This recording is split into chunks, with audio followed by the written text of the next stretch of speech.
Roselyne Bachelot n'a décidément pas fini de faire parler d'elle.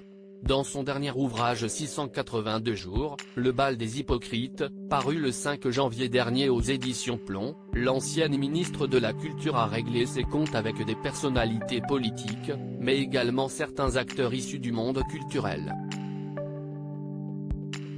La femme politique est par exemple revenue sur le discours de Jean-Pascal Zadi lors de la cérémonie des Césars en 2021.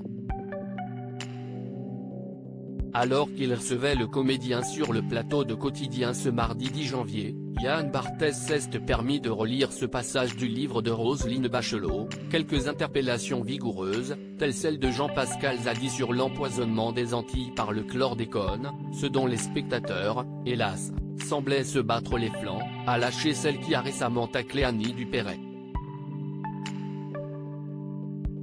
Une attaque à laquelle Jean-Pascal Zadi a décidé de répondre. Loin d'être offensif, il a préféré botter en touche. Elle n'est plus dans le gouvernement ? S'est-il interrogé en préambule, avant de poursuivre, Yann Barthès, écoute-moi bien, je viens en paix.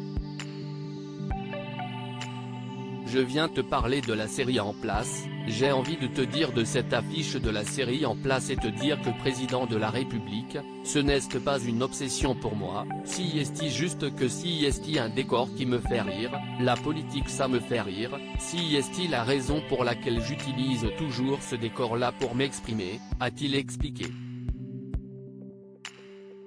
Il a appris la langue de bois. A ironisé Yann Barthès. Non, ce n'est pas de la langue de bois, c'est alors défendu Jean-Pascal Zadi. Et d'ajouter, elle ne mérite pas. Je trouve que lui accorder de l'importance, si est y perdre du temps, a-t-il estimé.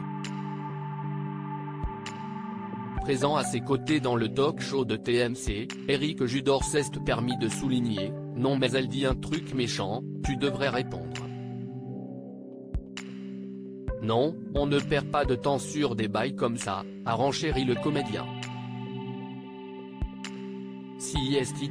Supérieur à Olivier Véran, Roselyne Bachelot. Ces politiques qui ont osé révéler leur salaire. Roselyne Bachelot dans le viseur de Benjamin Biolay au moment de la crise sanitaire. Benjamin Biolay a plusieurs fois interpellé celle qui était alors ministre de la Culture, lui demandant de faire un geste pour les artistes qui ont été contraints, pour la plupart, de mettre leur carrière entre parenthèses. Dans son livre 682 jours, la principale intéressée n'a pas tardé à répliquer, reprochant à certains d'entre eux, notamment Benjamin Biolay, d'avoir joué les victimes sacrifiées alors que l'argent public coulait à flot. Dans une story Instagram datée du 6 janvier, et alors que Roselyne Bachelot avait de nouveau pointé son hypocrisie sur RTL la veille, le chanteur lui a rendu l'appareil.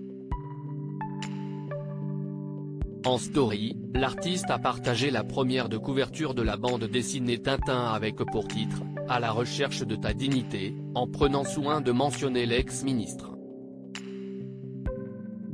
Une nouvelle sortie qui ne risque pas d'arranger les relations, déjà tendues, entre ces deux personnalités.